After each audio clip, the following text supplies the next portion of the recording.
My name's Toby Robertsano.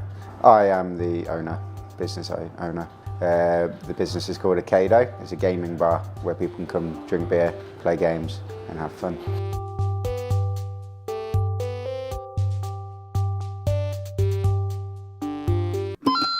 I travelled for about 8 years, just trying to work out what I wanted to do really, and then ended up spending some time in Asia, and then just thought, I've always been interested in gaming as a young one, and then thought maybe I could do something here with the gaming, and obviously also Lincoln, there's not a lot to do. I thought maybe something like this would work here. I lived in Korea for 4 years and used to often go to gaming bars. Not console, it was PC gaming, but I thought maybe you could open it in England with the consoles because we prefer them over PCs generally. Like they say, they're called PC bangs, PC rooms. They're just everywhere. I don't even know how half of them survive. They're on every street corner. We have a range of games, Nintendo, retro Nintendo, N64 and PlayStation. We're trying to encourage multiplayer games where people can come play together. We have a range of beers from Punk IPA, Magic Rock.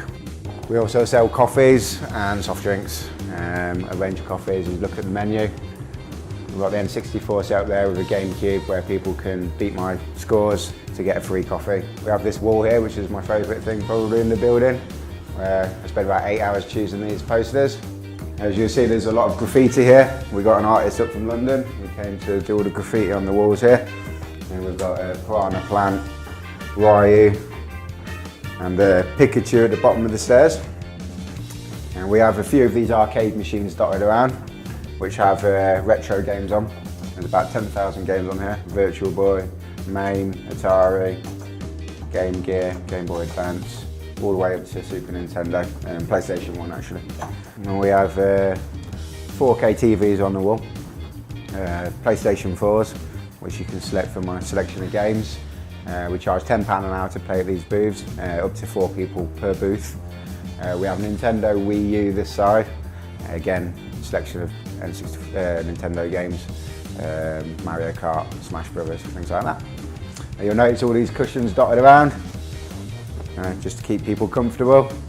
Again, spent a long time picking all these cushions. We come through to the other side.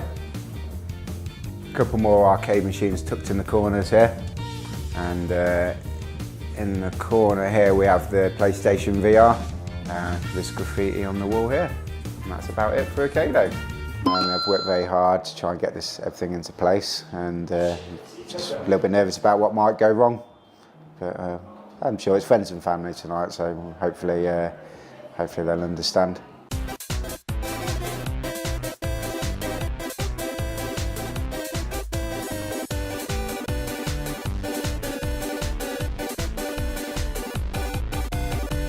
It's awesome. Like the actual place itself, like the walls, the way he's done everything, it really brings on the gaming vibe. So anyone, whether they like modern games or olden games, can come and enjoy it. We think it's really amazing and we're very proud of Toby. It looks really cool. Yeah, it's quite a unique addition to the bars and places in Lincoln. Do you know, it's what Lincoln needs, there's places that have bars and so bars with the games and stuff, but this differentiates itself as being a gaming bar. It's not just a bar with games, this is a gaming bar.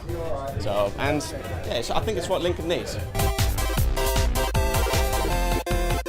No, this is the first time I've ever heard of a gaming bar actually being made. So the fact that he's making one, I think is awesome. There are other gaming bars. I think there's one just opened in Nottingham and one in London as well. So, but this is the first in Lincoln. This is the first gaming bar I've come across. I know there's obviously Loading Bar in Lincoln, in London. I think there's a couple maybe one in Manchester up north and stuff, but other than that, around here, no, I don't think so. Yeah, I am, yeah. My old brothers, they always played games, so I always liked games from that. Xbox, PlayStation, all platforms really. We grew up gaming within our family, really influenced by our brother. He used to play a lot of games and he kind of gets us involved, I think, as somebody to play with. Finally we've got done. We're where we need to be, I think. We're about ready for opening. A few things to tweak and hopefully we'll get there. Yeah, it's taken me about 6 months to rip this place completely apart, re-concrete the floor, damp-proof the basement, rewire everything and then build it up from there. Plasterboard to what it is now. So yeah, it's been very stressful, very strenuous and a long process so far. I think it's going well so far-ish, a few mishaps, no sound system, but I'd put that down to a damaged BT cable. I've only got one line coming in, so I've got everything running off one internet cable, so we've got no music now. But yeah, apart from that, I had no money in the till, that was the problem. I think it would be a lot more stressful. I've just taken a step back and thought, at the end of the day, I know these people, they're not going to judge me too hard, but I'm going to learn from tonight and I'll know next week I've got to have change in the till for a starter and another internet connection. I like the idea of the game bar. It's a very good idea. I'm a console player myself. I don't know, just something about console players.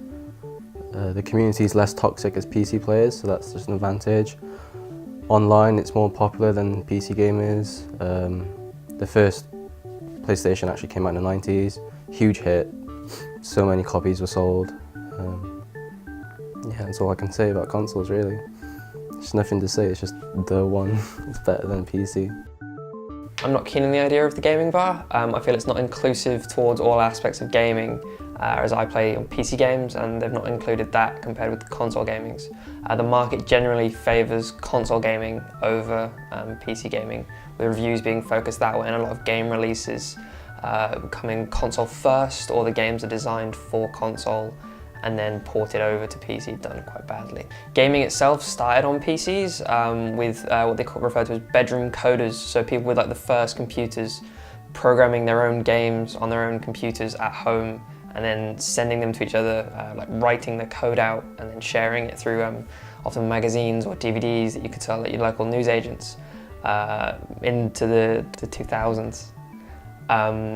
Gaming moved to consoles and to discs and moved away from these PCs because they were very expensive. But over the years the consoles have gotten more expensive and the PCs have come down in price, so now it's just as viable to play on PCs and you often get a better experience. Week's steady, but the weekend's been really good, better than I imagined. And we had a steampunk crowd in and they were like 60, 70 years old, all dressed in their steampunk gear.